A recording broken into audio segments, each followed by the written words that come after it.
Bonjour à tous, c'est Mehdi sans Mélo. On se retrouve aujourd'hui dans une ambiance très automnale avec des couleurs très automnales, petites affiches automnales pour parler de mes dernières lectures de l'été. Je fais cette vidéo alors que nous sommes déjà le 6 octobre pour vous faire un bilan. Alors vous parler de mes dernières lectures du Sweetie Gourmet Challenge et en profiter pour faire un petit bilan de ce challenge. Donc installez-vous, j'ai quelques lectures à vous présenter. Et ma foi on va voir comment on s'organise parce que ça fait longtemps pour certaines lectures. Je vais commencer par je revenais des autres parce que je ne sais pas du tout si je vous en ai parlé ou pas dans mon dernier point lecture. Je vais vous en parler très rapidement. Donc c'est le deuxième Melissa d'Acosta que je lis. Je n'ai pas lu Tout le bleu du ciel je crois. Moi j'ai lu Les lendemains que j'ai beaucoup aimé. Je l'ai trouvé très fort. Là celui-là ça m'a pas touché, voilà, j'ai pas adhéré ni au personnage ni vraiment à l'histoire ni au twist à la fin. Est-ce que je lirai le deuxième qui s'appelle Les douleurs fantômes et qui était le titre donc, que j'avais vu en librairie qui me faisait très envie?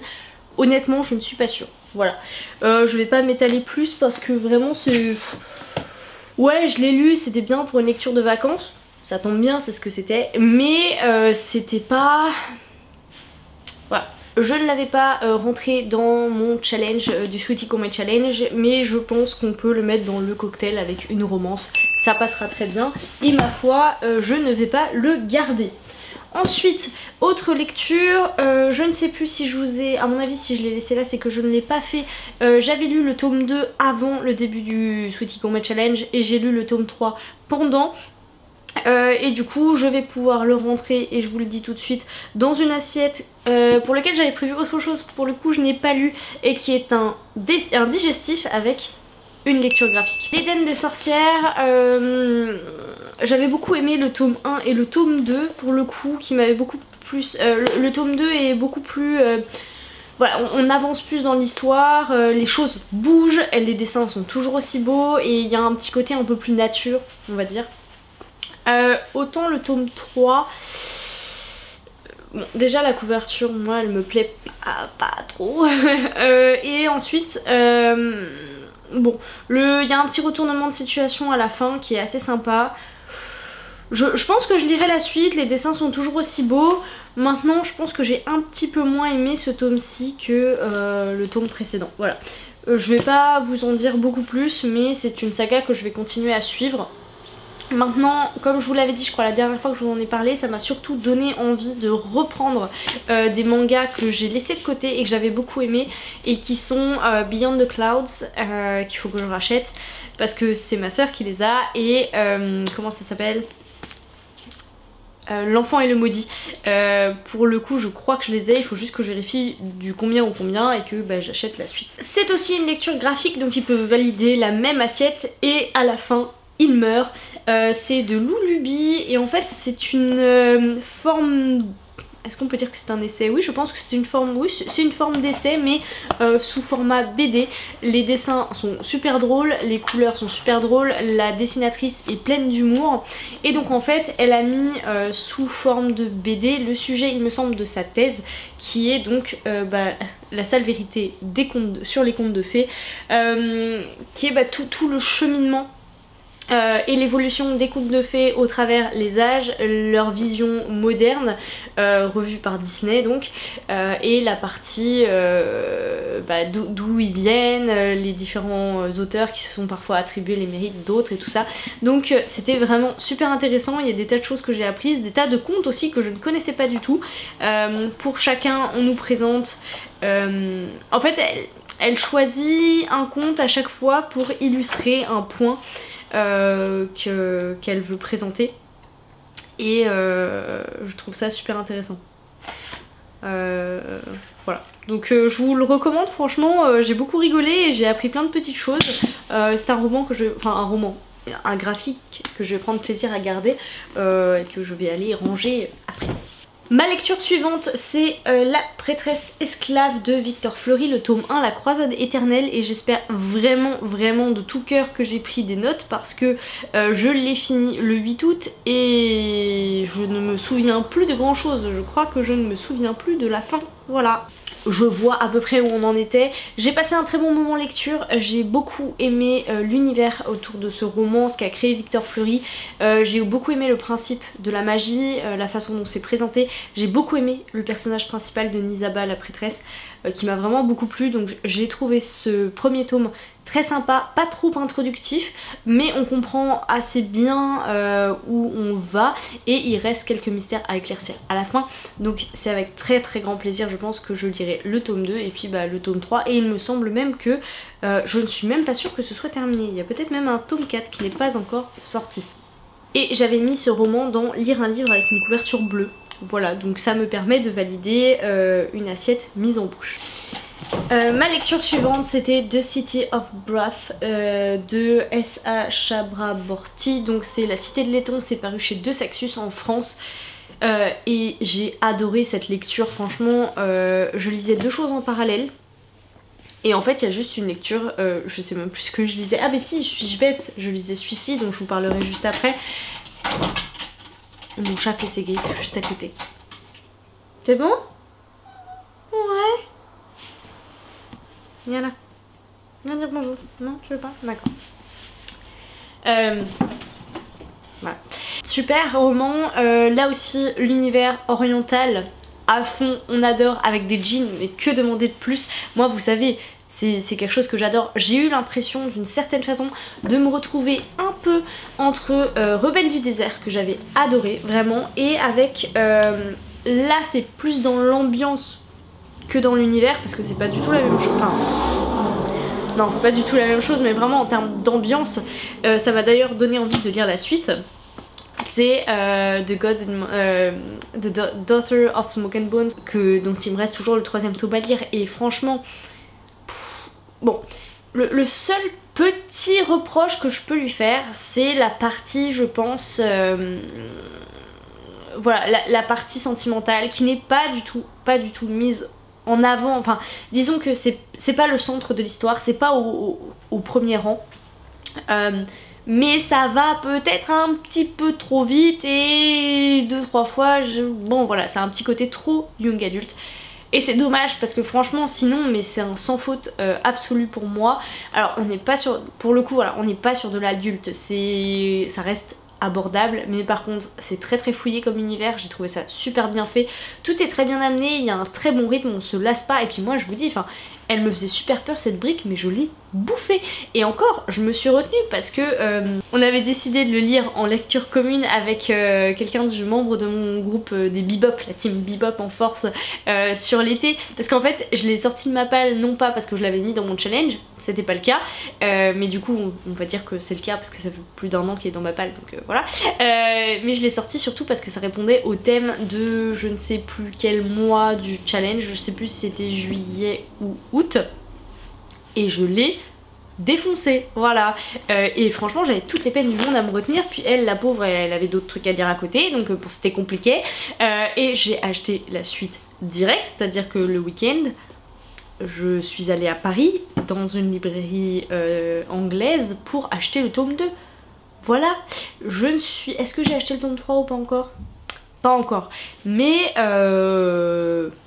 voilà quoi, c'est vous dire. Franchement ça faisait un petit moment que j'avais pas eu autant d'entrain, de facilité pour lire en anglais, en plus une bricasse, parce que je crois qu'on touche presque, voilà, donc on est sur 530 bonnes pages, parce que bon c'est pas non plus écrit, enfin voilà, c'est pas non plus super aéré, c'est agréable mais c'est pas super aéré, voilà. Alors par contre, au comble du malheur, j'ai défoncé la tronche, hein. Voilà, je pouvais pas faire autrement là, c'était trop dur, sinon je voyais pas les lignes, hein, tout simplement. Mais super lecture, la couve est trop belle, je ne peux pas vous recommander sa lecture en français parce que du coup j'ai eu quelques retours sur la traduction qui fait partie des mauvaises, qui ont été faites par De Saxus.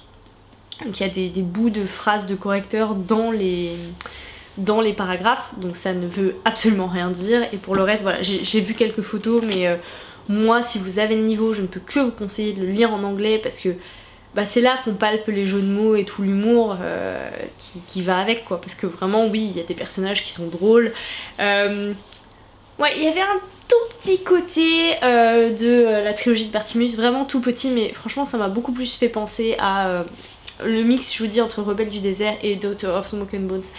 Et allez-y quoi, foncez, foncez. Super bon moment avec ce roman, je suis ravie. Et j'ai hâte de lire la suite du coup, mais je dis ça à chaque fois. Et ma foi, ça n'avance pas beaucoup. Du coup, la lecture que je faisais en parallèle pour me ralentir de cette lecture-là, mais ça n'a pas suffi, c'est la Unravel the Dusk de Elizabeth Lim. C'est le deuxième tome de Spin the Down dont je vous ai normalement déjà parlé. Comme c'est un tome 2, je vais passer dessus encore plus vite que sur mes autres lectures. Alors je pense qu'il a, franchement, en toute honnêteté, je pense qu'il a pas mal subi ma lecture en parallèle d'un livre que j'ai adoré. Parce que j'ai eu du mal, il est beaucoup plus court, mais j'ai eu du mal à me mettre dedans. Et on va pas se mentir, ça tourne en rond. L'histoire tourne en rond, c'est un peu répétitif, et puis le personnage tourne en rond aussi. Maya qui arrive, donc on l'a quittée à la fin du tome 1 dans une situation assez compliquée vis-à-vis de ses proches, et oh là là là là, ça tourne, ça tourne. La romance et Mimi est pas non plus trop présente, et voilà, voilà, ça fait partie de l'histoire, c'est ok. Et puis en fait le plus gros bémol pour moi, outre le fait que ça tourne en rond, c'est qu'il y a un gros Deus Ex Machina à la fin, et je trouve que ça aurait été beaucoup mieux sans, parce que vous le savez, je ne suis pas très happy end, et là pour moi c'était trop, voilà. Donc je reste sur un excellent souvenir du premier tome, mais voilà, le deuxième pourrait s'en passer. Celui-ci était dans ma pile à lire du challenge qui me permet de valider l'assiette, un livre écrit par une femme. Je crois que c'était un joker que j'avais mis dans les cocktails parce que j'étais pas très inspirée, mais je suis plus trop sûre, donc mais voilà, ça c'est validé et c'était une chouette lecture. Vous remarquerez que j'ai lu pas mal en VO ces derniers temps, ça faisait longtemps que ça m'était pas arrivé. Je pense que depuis le mois de mai j'ai dû en lire 5, ce qui est fin mai en plus, ce qui est quand même assez énorme. Dans les lectures suivantes, et j'aurais pu mettre ça aussi dans un livre avec une couverture bleue, j'ai lu Prospérine, virgule point et la phrase sans fin. Vous avez déjà vu notre comparaison. J'ai également lu le premier tome de la BD Lothaire Flamme, chasseur de monstres. Je pense vous en avoir parlé dans le book haul que vous devez voir demain, mais je suis pas trop sûre. Mais bon, voilà, dans tous les cas je vous en reparlerai sûrement avec la suite. J'ai ajouté un autre roman, j'ai pas lu tous les romans de ma palle, mais par contre j'en ai rajouté plein à côté, hein, ça c'est sûr. J'ai lu Chien 51 de Laurent Godet, qui est un roman de SF, et donc du coup on va le mettre dans les entrées, je crois, un roman de SF, ça me valide une entrée. J'ai beaucoup aimé ce roman, c'est pareil, je l'ai lu assez vite, ça se lit tout seul, c'est passionnant, c'est tellement intéressant, et je vous l'ai déjà dit, mais ce que j'adore avec cet auteur, c'est les réflexions presque philosophiques, peut-être pas, enfin en tout cas dans celui-là peut-être pas, mais les réflexions qu'il amène sur un certain nombre de sujets. Alors là ça prend la forme d'un polar, je crois que c'est la première fois qu'il écrit un roman de ce genre-là, et ça fonctionne très bien sur moi parce que je ne suis pas une habituée des polars. Quelqu'un qui est habitué des polars, c'est pas non plus le polar du siècle absolument incontournable, mais pour moi ça a super bien fonctionné. Et en fait au-delà du côté polar, ce que je trouve super intéressant c'est l'univers qu'il a créé. Alors pareil, c'est pas super nouveau, je crois que Les Furtifs de Alain Damasio reprend un peu la même idée, d'ailleurs faudrait que je le lise. À savoir que tout a été privatisé, les villes sont des entreprises, en fait ça a été racheté, et il y a des zones, donc la zone 1, la zone 2, la zone 3, des plus riches et privilégiés aux plus pauvres et plus miséreux, et en fait il faut pouvoir rentrer dans ces villes pour pouvoir y travailler, même dans la zone 3, hein. Et en fonction de votre travail à l'entrée, enfin de votre travail et de vos qualifications, au moment où vous arrivez, vous atterrissez plus ou moins dans une des zones, et changer de zone c'est quasiment impossible. Et nous on va suivre un personnage qui s'appelle Zem Sparak, qui vient de Grèce, parce que la Grèce a été rachetée, et donc il a fui la Grèce et finalement il a atterri dans, je sais plus, Maniapol. Il est policier dans la zone 3 de Maniapol, et il tombe sur un meurtre assez sordide, et il se retrouve en équipe avec une policière de la zone 2 qui est très intéressante comme personnage.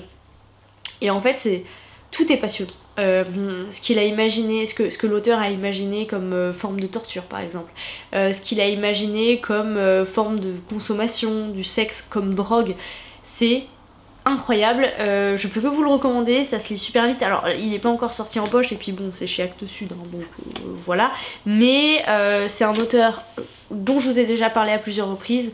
Là voilà, il s'oriente vers de la SF,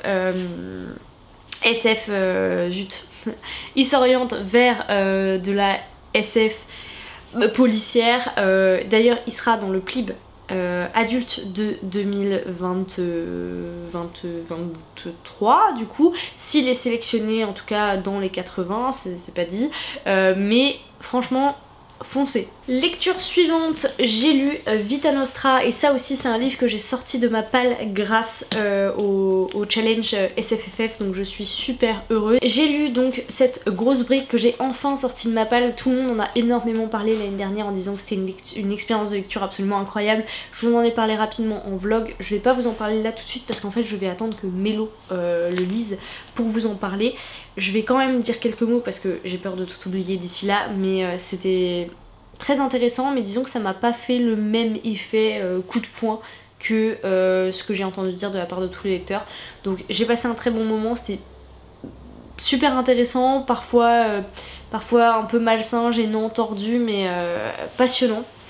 Très bien écrit, j'aurais aimé qu'il y ait une suite mais c'est pas le cas, et je vais m'arrêter là. Je vais juste vous dire que je vais le rentrer dans le thème sortir un roman de sa pile à lire de l'année dernière, puisque on me l'a offert pour mes 25 ans, donc ça fait un an maintenant, et voilà, ça y est, je l'ai sorti beaucoup plus vite que ce à quoi je m'attendais et je suis ravie. Le livre que j'ai lu ensuite c'est Sauroland de Rivers Solomon. Et comme j'avais lu Les Abysses de Rivers Solomon, on vous a fait une comparaison à chaque fois. Et bien écoutez, ça me permet de valider lire deux livres de la même autrice. Je suis ravie, je suis super contente. Alors pour être tout à fait franche, je l'ai terminé je crois un jour après la fin du challenge, quelque chose comme ça. Mais je le rentre quand même dedans parce que honnêtement, j'étais pas loin de la réussite, donc bon voilà, c'est aussi ça, hein, faut savoir un peu s'adapter. D'ailleurs ce que je vous ai pas dit c'est que Vita Nostra, je l'ai pareil bouffé en genre 48 heures. Alors que bon, Sauroland, ça m'a pris un petit peu plus de temps. Mais j'ai passé un super moment, c'était très très chouette. Et puis vous aurez la comparaison de toute façon. C'est tout pour la présentation en tant que telle, donc je suis ravie. Et maintenant on va faire une petite passe sur les assiettes que j'ai validées et le nombre de livres que j'ai lus cet été. Je ne sais plus exactement combien d'assiettes j'avais déjà validé précédemment parce que c'est pareil, j'avais fait un peu des modifications, mais globalement mon challenge est validé. Je vous mettrai ici le total des assiettes que j'ai validées, et en ce qui concerne le nombre de livres lus depuis le début du challenge, et bah écoutez, on va pouvoir remonter un peu loin. J'ai lu 19 livres dont un audiobook et 3 graphiques.